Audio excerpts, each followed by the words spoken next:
Sitting on the edge of her little bed, young Lynette had always been enthralled by the magical stories that her brother Lyney would tell to her, speaking of legendary characters who have been blessed by the very divines themselves, and with it seeming as if they have been pushed into the spotlight to becoming the main protagonists of life itself, with the rest of the common folk simply being background characters in the main storyline. These stories would tell of gifted individuals able to summon fierce lightning storms at the flick of a finger, and had a power within them that was so fierce that they could stand against even the toughest of foes in battle. These heroes were nothing like that of a mere street performer, or those who had become experts at performing magic tricks. No, this was the work of true miracles. And while she listened to these fantastic stories told from her older brother, she couldn't help but become distracted by the constant groaning that was coming from within her stomach, where she could only think to herself, if only her and Lyney could have such visions. Then her brother could finally get the rest that he desperately deserved, and that they could use their own divine powers to conjure up food, and that they can go to bed at night whispering away the pain of going to sleep hungry. And maybe then, life wouldn't be so hard. Ever since Lynette's first reveal, she has absolutely encaptured my heart. I've been looking forward to her release for so long, and now that she's here, I gotta admit, I wish we could see even more with her big brother usually being the one that you see in the spotlight. So I thought that this would be a perfect opportunity to take on the time to cover his amazing assistant today, and highlighting her powerful vision story. Oh, and I should probably introduce myself. Hello everyone, I'm Sakai Samurai, your guide in the vast world of Tavat, and today's story will be unlike any other that has ever been told here on the channel so far. This is a story of survival, of heroic actions in the face of death itself, of burning courage and immense strength. This is the story of Lynette's vision. Having the fortune of a great childhood upbringing is a gift that young Lyney and Lynette had never had the fortune of receiving. The harsh reality of life would come to muddy up her childhood innocence at a far too young age. Learning that no matter how unfortunate or grueling her life was, the gods seemed to have simply decided to ignore her pleas for help. Her dreams of a vision would come crashing and burning as she would grow more aware of her situation in life. As time would go on, she would eventually become free from the streets, and would finally find a home away from the orphanage, where the twins would be subject to strict and violently harsh training sessions, where they would be inducted into doing crime work on the side. However, even with the most toughest of work, the twins themselves would always be there through thick and thin, and through all of the most brutal of missions provided by their quote-unquote adopted father. As life would only continue onwards, eventually the twins would land themselves on a simple designated mission one night. Their task was to steal and retrieve incriminating evidence that could be used against their family's past work, all of which would be sealed away inside of their target study room. They were to go in and retrieve it and silently make their retreat back to their destination point. And at first, things would go off without a hitch. Stealthily, they would make contact with their target and would flawlessly sneak back to a small bolted window that they had used to gain entry into the building. It was easy and quiet. They've had plenty of jobs such as this in the past, so what could go wrong?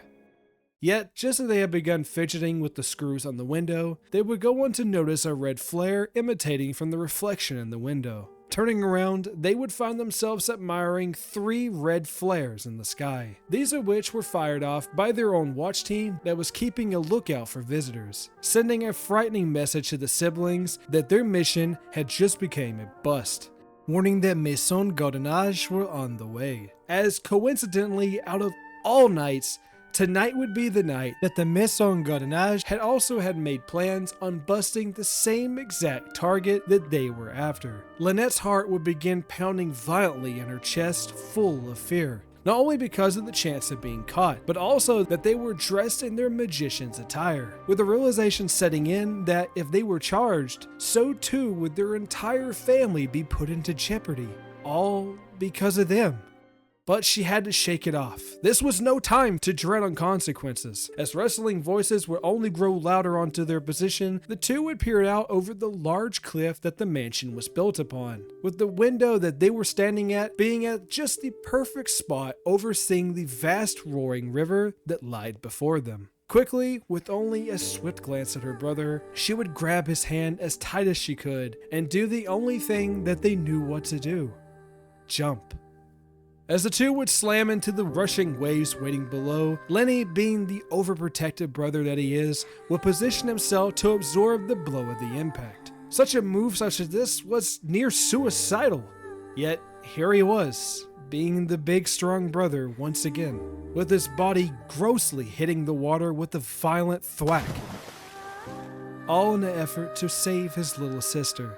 But this blow was far too much for his body to handle, with the impact rendering him unconscious. This would leave Lynette terrified to save her brother's life, with her grabbing onto a floating piece of driftwood and would hoist both her and the injured Lyney onto it as best as she could. In this moment, she was absolutely mortified, desperately gasping for air, and with her lungs feeling as if they were on fire, she would finally push themselves onto shore, panicking with the little energy she had left in herself. She would then observe her brother's condition, noticing his corpse-like appearance and his tightly closed eyes, where she would begin to fear for the worst. Yet to some relief, he was in fact still breathing, though it was very faint. She grabbed onto him and kept calling his name as she held onto his body, praying for a subtle smile to come sliding across his face, or for him to whip himself right back up, just like his performances that he had shared with her in the past.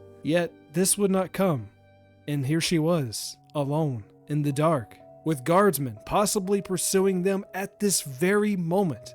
Why? Why had it come to this? All of her life she had stood idly by, waiting for someone to come and save her at any distress that she has had, for her brother to support and defend her at a moment's notice. The fear of loneliness had filled her heart once more. This fear of abandonment, the loss of her brother, the fear that everything that she known will be torn away from her. No, she was stronger than this. She knew that she could prevail. She grabbed onto Lyney and hoisted him over her injured and tired shoulders, gripping his hand as she did so. Her body was dreadfully sore, but she refused to bow to his desires. Pushing through the dark forest, she would keep her ears perked for even the slightest of sounds, and would haul herself through thick briar patches and over the slick, sharp sticks and rocks, coating her once lovely attire into a dark shade of red. Her face was covered in fresh wounds, and the piercing wind of the night had only stung the open cuts that were upon her face. Yet she continued onward through the nights, stronger than ever. She would go on to carry her unconscious brother as far as she could until her poor legs had began to quake. And even in this moment, she thought to herself, here she was, the last star of the show. The spotlight was all shining down upon her. This was her final act in this terrifying performance. And through the night, she would carry onwards until she would arrive at the drop-off point early in the next morning. And there, of all people stood before her, was her very own adopted father, waiting to see the conclusion to this fantastical show. She would use the very last of her will to grab the stolen evidence that she had tucked away at her chest. But before she could even make the deposit to her father, her legs would collapse before her, dropping both the evidence and her unconscious brother, along with herself, in the fall. Her father would kneel down and collect the twins into his open arms, with the man saying in a low voice, "Sleep now, for you have retrieved a far more valuable prize." With them would come a soft gleam coming from the sleeping Lynette's waist, revealing the reflection of the two twins softly sleeping in the arms of their father, in the soft glow of a new vision. Wow. Guys, that was the amazing story of Lynette's journey into gaining her vision. And I must say, out of all the other character stories, Mihoyo did an absolute fantastic job with delivering this story. And if I'm being honest, this is easily my favorite Vision origin story yet. How did you guys like today's video? Guys, I'm so sorry for the long delay. I've been working on my Fontaine Doomsday video for the last few days now, and honestly, I just wasn't ready to release it just yet. However, have no fear, it is still coming. But if you want even more Fontaine history content, make sure sure to check out my ancient history video that I recently did surrounding Fontaine. So feel free to check out the video I did right here in the top right corner or in the description. New lore and theory videos are set to arrive every week here on my channel, with only more to come down the road. If you guys like what you saw today, please give me a like, and it would absolutely mean the world to me if you would consider subscribing. Also, if you feel up for it, come hang out with us over in our Discord channel. Anyways, everyone, thank you so much for watching. And as always, till next time, Samurai.